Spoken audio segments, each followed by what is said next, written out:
Hey guys, it's me Jake from JakeMan21642, and today I thought I would do the 1 month update, ownership review, overview, whatever you want to call it, of the newest vehicle in my household, our 2011 Volkswagen Tiguan SE 4Motion. So yeah, like I said, we've had the vehicle actually for a month and a week now, but as you can see by the snow, that even though it's 60 degrees outside, is still on the ground. This car was sitting under about 2 feet of snow last weekend, so I drove it to work yesterday because my dad had the day off, and I took it through a car wash when I got off. The only touchless one I can find, which as you can kind of see around here, really did a crappy job washing it, but it looks a lot better than it did, and at least the salt is off of it. But like I said, we've had the car for a month now. I think we've put maybe 1,200 or so miles on it, and overall, really, it has been fantastic so far.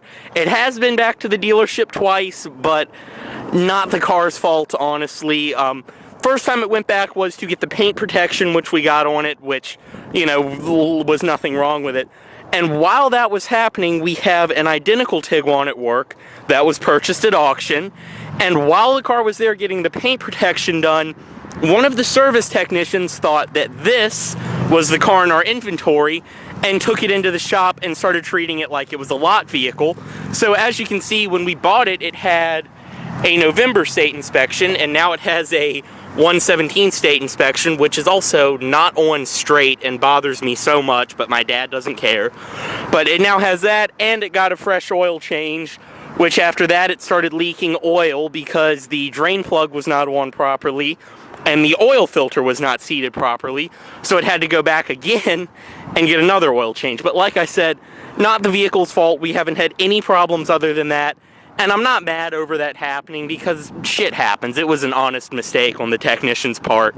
But otherwise, this has really been a great vehicle. I have to say, I love this exterior color. I've never been a fan of red cars. I've never owned a red car. But I love the way this looks. And it does have since it is the SE, it does have very, very light, I would say probably 50% window tint around. I'm trying to get my dad to go darker, but I do think this looks really nice with the color and with the roof rails up top.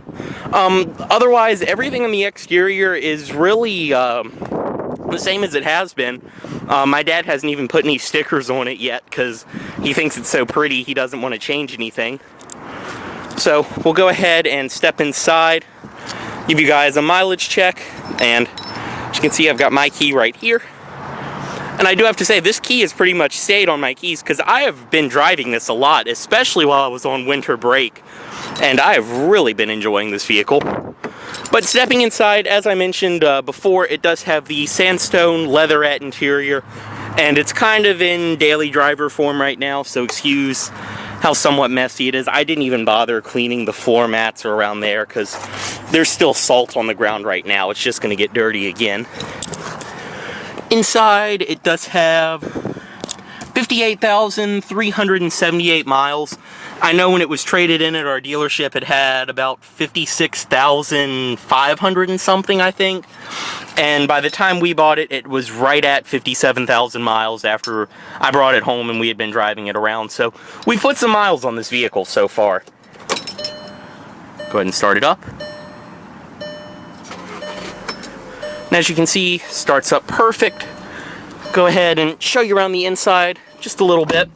As you can see inside, I mean, it does have the leather wrap steering wheel, all the Bluetooth controls, audio system controls, all of that on the wheel, which my dad really likes, especially the Bluetooth voice commands and all that, because he's never had that in a car before, and he's in the car all day, so he does really like having all the phone stuff.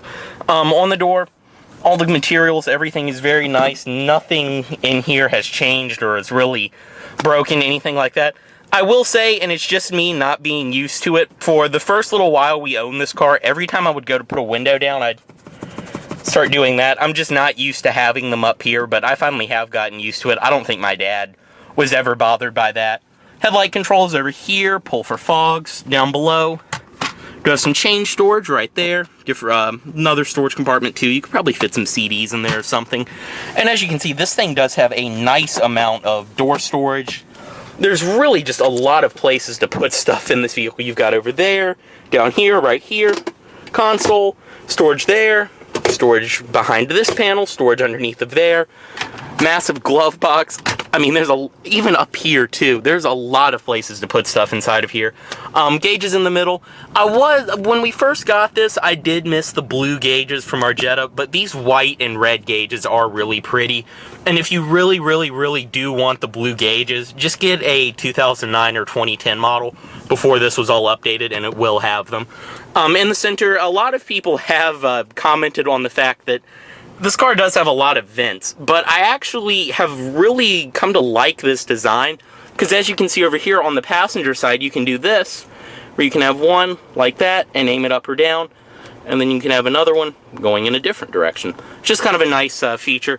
In the center, really no complaints with this infotainment system after using it for a month. This is the RNS 315, since it does have navigation. And really, it's a nice to use system. Most of the stuff you can do on it can be done from the steering wheel audio controls. But even so, it's nice to use. I mean, the touchscreen is pretty precise. I would say, even though this is more outdated, this works better than my Ford Touch or even Cadillac Q or MyLink, well, of course, all the domestic brands, but all the really bad infotainment systems that are out there. I mean, this works very well. You do have your band, media, phone, all of that on the sides. Navigation, which I actually don't think we have even used yet. I did put some addresses in here, but all that nice and easy to use. It will change colors depending on if you have the headlights on or off. But again, I mean, it's just a very nice system. I think my dad likes it too, because you can use it mostly from the audio controls, like I mentioned, on the wheel, and you can really get away with using all of the buttons that coincide with things on the screen, which is nice for people like him who aren't the techiest people in the world. Down below does, as I mentioned before, have single zone manual climate control. Personally, I wish it did have automatic, not even dual zone. I don't even really care about that. I just wish it had automatic climate control. My dad has never had that in a car before, really does not care about it at all, and that was another SEL thing that you could get. But typical Volkswagen, it is semi-automatic, where you do have the sensors here, and then I believe just like the Jetta, that's a sensor right there, and then there's another one in the roof, I believe. I don't know, I remember reading about it a long time ago. But they will work with the outside temperature and the temperature in the vehicle to keep it where you do set it over here, but it's still not auto. Down below, as I mentioned, storage, all that down there. The one thing that my dad did say is he wishes this had a 6-disc changer, like his Jetta did, which I told him you have to keep in mind. CDs are an outdated media, and it's not something that people really care about in cars even more. Even in the new XC90, you have to pay $2,500 for the Bowers & Wilkins audio system to get a CD player. So I really don't think there are a lot of cars out there left that have CD changers, and it's not a deal breaker for him, but as you can see, he does have a decent amount of CDs that he'll download, usually like concerts and live music, things like that he keeps in the car. So he does kind of wish it had a 6-disc changer, but not a deal breaker. Down below, there's the little card slots, traction control on and off, and the trunk pop. I did have some people ask me, it's not a power trunk, thank God. Just typical Volkswagen, where you do get a trunk release in the car. I remember even our Passat wagon had a trunk release in the center console. As I mentioned, 6-speed automatic right there. Really no complaints. Honestly, this is a livable automatic transmission. It really is. I really don't mind this transmission, and it is the only automatic vehicle we own in our household, so it's nice to get in here sometimes and just put it. This is a very nice just put it in drive and go vehicle. Back behind that, you do have the electronic parking brake. Auto hold, which, as I said before, is a feature that I've actually been using when I drive this vehicle, and it is something nice. Storage, or cup holders right there with your little cover. More storage behind that. The seats in this vehicle are very nice and comfortable. They're pretty much the same seats out of our Jetta, and they are Volkswagen's nicer feeling leatherette. They're not the cheap rubbery stuff that like the lower trim SE Jettas and the Beetle have. It's the same nice older leatherette that they had with the perforations in the middle, and if you step up to an SEL, you do get real leather. But overall, everything inside is the same. My dad put this in here, which I hate, but it's his car, so. But I hope this doesn't do the same thing it did in the Jetta, where it eventually pulled this down to the point where it wouldn't go all the way back up. In the middle, sunglasses container, which is your typical Volkswagen sunglasses container, which actually will fit these. But most of these sunglasses containers in Volkswagens are useless. They don't fit any decent size ones, but I'm surprised that one actually does. Do have Bluetooth controls right here, interior lighting controls right here. And one thing, I should have figured this out on my own, but my dad actually did. If you want to put the cover to the panoramic roof back, you don't have to hold the button. It's just one touch automatic. I don't know why I didn't think of that, but my dad did figure that out on his own. And again, panoramic roof was the feature that sold us on this vehicle.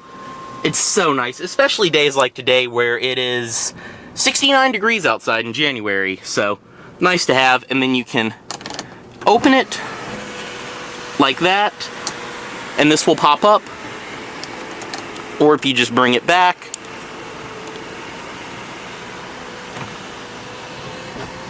you can just vent it. Which, again, just such a cool feature to have. So I'll go ahead and walk around the rest of the vehicle with you guys, then we'll take it for a quick test drive. Back seat has probably been used 2 or 3 times with it, and overall, I mean, I would say this is a lot better of a back seat than our Jetta had. The one thing I will say, and I only noticed this after I spent about an hour and a half riding in the back seat, it does, and that's just due to the very short wheelbase of this vehicle, and you will get this with most of the vehicles in this class. It does have kind of a choppy backseat ride. Again, I've felt a lot worse, but I will admit, it is a little choppy. Didn't bother me, and I get car sick very easily. And really, I mean, it's comfortable, at least compared to our Jetta, which really had a terrible back seat. This is so much more comfortable. It sits up nice. As I said, you can slide it back and forth. You can fold it. You have the armrest in the center with cup holders. Rear air vents, which unlike the Jetta actually work. Like you can actually feel a decent amount of air coming out of them. 12-volt outlet and storage down below. And pockets on the back of both seats. You get a little hook, and then since this does have the pano roof, almost actually in Ford fashion, all of your lighting is moved over to the side.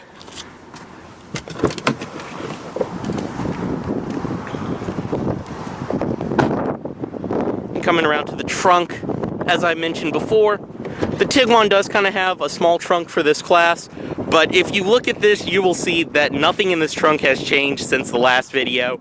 My dad hasn't even gone through and sorted through all of the stuff from his Jetta, because he's the same as me. If he has something he needs to put in the car, he just throws it in the back seat. No one ever rides in the back seat, so again, this is a fine amount of space for just the 3 of us if we were all even to go on a road trip in the same vehicle, which I don't think has happened since I was like 14. But if that were to happen, this would be a perfectly fine amount of space for us. And you do get little compartments on the side with your jack over there. And then he has a toolkit that he keeps in that one. And I think there's some oil in there that came with the car. Trailer hitch down below, which at first when I saw this, I'm like, really? A trailer hitch on a Tiguan? But type Tiguan towing into Google and go to images.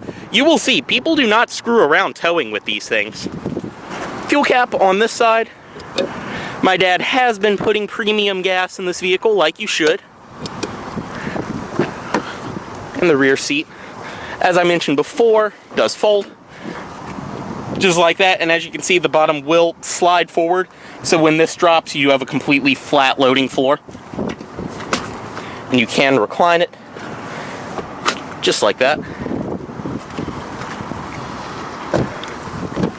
And the passenger side, manual passenger seat on the SE, and you can see we do have the all-weather mats, which I believe, yeah, those were in it when I did the first video, because I bought those the day we got it. And the glove box, which just has a very nice amount of space. It is cooled.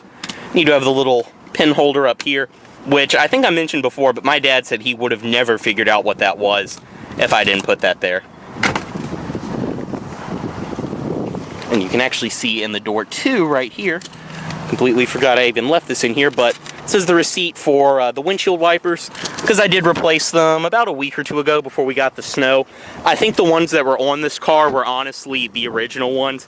And yeah, I could have taken it back to work and gotten windshield wipers, but I mean, it's a used car. You can expect to replace little things like that. So I believe it has a Trico Onyx one on the back window. Even though Trico blades are crap, this was the only one they had that fit the vehicle. And then up front, it does have 2 Bosch wipers, of course, since it's a German car. Go ahead and pop the hood, which no, I did not do.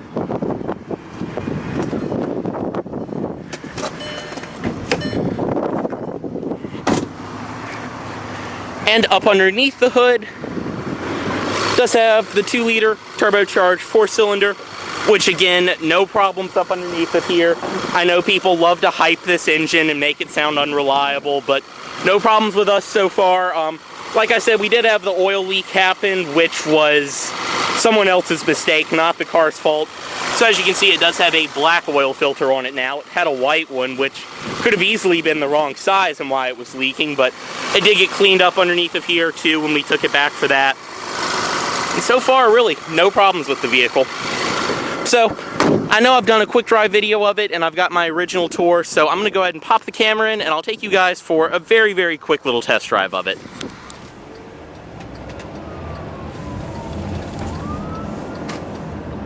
Now, setting off in the Tiguan, I mean, it's exactly what you would expect from Volkswagen. It's a very, very nice and smooth, easy to drive car.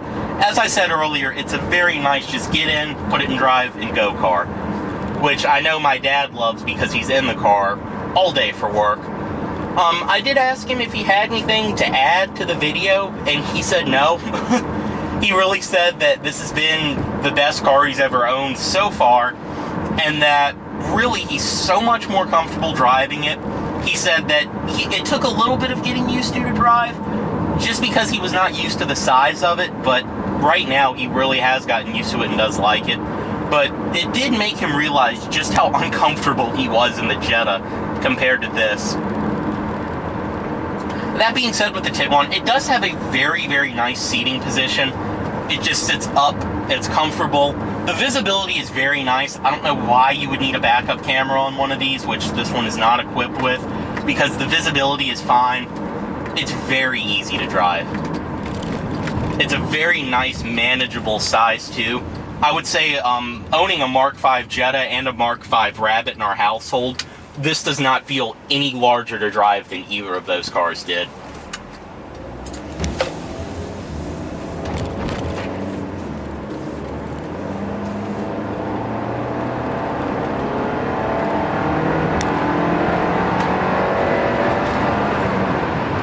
And you can see merging onto the highway with the Tiguan, you've got something a lot of other cars in this class don't have. Power. The power from this engine and transmission together is just so nice. It really is such a fun little car to drive. I can't remember the exact numbers, but I know it makes its peak torque somewhere around 2100 RPM, if I remember correctly. And then that carries all the way to about 5000 RPM where the car makes its peak horsepower. So no matter what gear you're in, what speed you're going, if you step on this, it's going to go.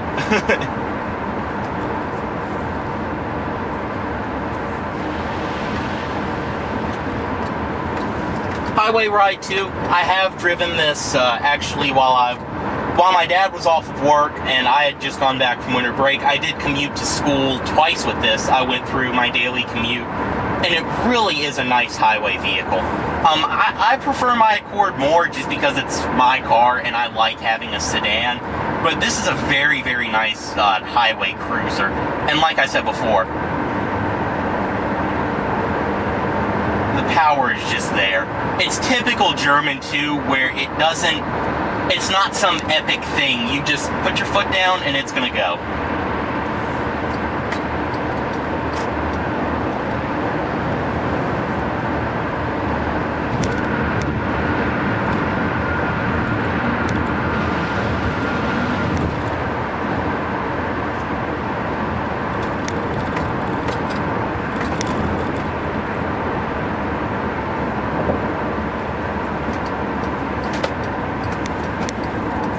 Handling too is another thing with this vehicle that is actually surprisingly good. Especially in the 4Motion models, you get that really nice amount of grip. compared to the front-wheel drive ones, which I have driven, which will just torque steer straight into a corner. But the 4Motion ones are very nice to just go down the road in. Now, there is a little bit more body roll, but again, that's us and my family not being used to, not even an SUV, but a crossover or a CUV, whatever you want to say. We have not owned any large vehicles, so. But, I mean, the body roll's manageable. It still handles very nice.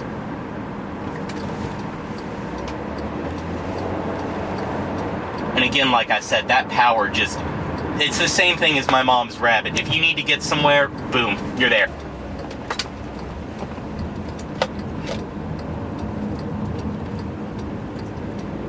And I do have to say, too, I did just get back from the Washington, D.C. auto show, and Volkswagen had not one, but 3 Tiguans there. I think they were trying to fill in a little space where their diesel cars would have been, because they also had like 5 Beetles and like 4 Jettas there. But they had a Tiguan base, they had a R-Line, and they had a SEL. And all 3 of them were just, even for 2016, at least to me, they don't feel that old. It has aged so well. And Volkswagen has really upgraded the base model to be nice. I mean, they had an S4Motion, and I looked on the Volkswagen website before making this video. The S now comes standard with keyless push to start. You get a rear backup camera. You don't get that ugly, sad radio anymore. You actually have a nice little touchscreen system in it. Like I said, rear backup camera, which you don't need, but that's the sad fact of car buyers nowadays, is they care more about things like that than how the vehicle actually drives.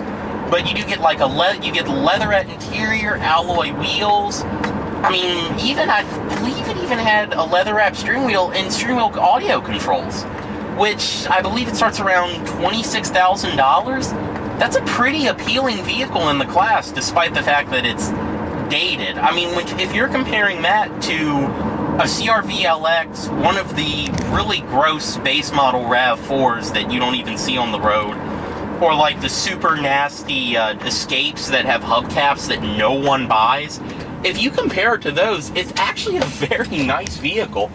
And of course, it's a Volkswagen right now, so if you wanted to buy a CPO or a used one, Volkswagen's resale value is really going to be working for you on that one, like it did for us with this car.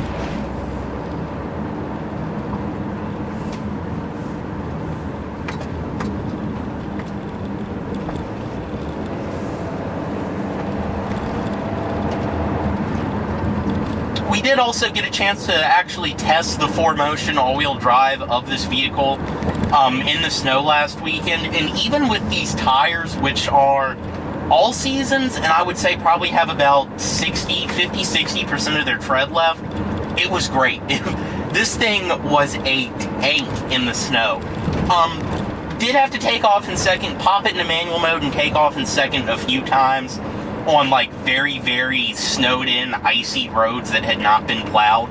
But again, all season tires. And this is a very powerful engine in this vehicle. But overall, I mean, it was so nice in the snow. I think this was one of the best cars I've ever driven in the snow.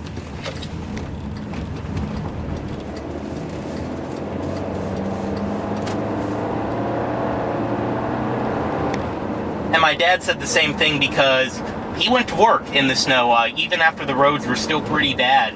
And he said that he felt the entire time he felt safe, he felt like it was controllable, it was manageable, and that he compared this to the way his old Ford Bronco used to be in the snow.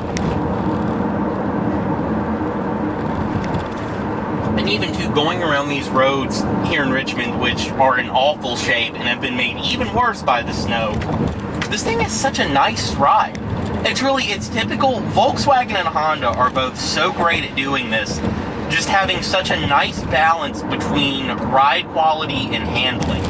And this car really does have both of those. I know you can hear on video probably when I do hit bumps, it seems like there's a bit of a rattle, but that is my camera with the headrest. I noticed that last time I made a video, and it's these CDs over here in the door, which I tell him not to put them here because they rattle, but they still do.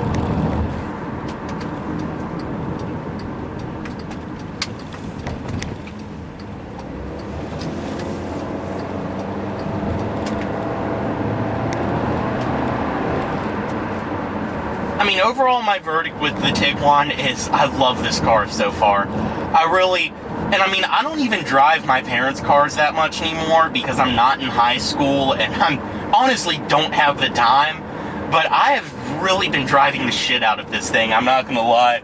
Because it's just so much fun, it's so nice, and you don't see a lot of these on the road.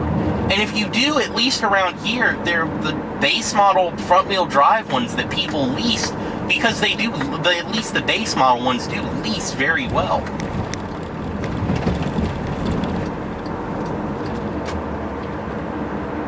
I mean, so far in our ownership, though, no regrets at all with this car. My dad even said, I asked him the other day if he missed his Jetta, and he was like, no, not really. Not that the Jetta was a bad car, but just this fits him so much better, and I think he likes it a lot more.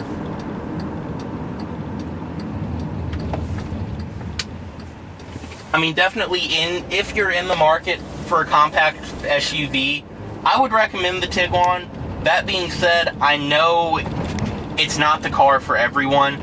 I know some people will find flaws in it. That being said, the CR-V is an excellent choice. Even the Escape is pretty nice if you want to take your chance with Ford. The RAV4 has been updated. I have not paid any attention to it, but the RAV4 is still excellent. Hello, Mr. Policeman.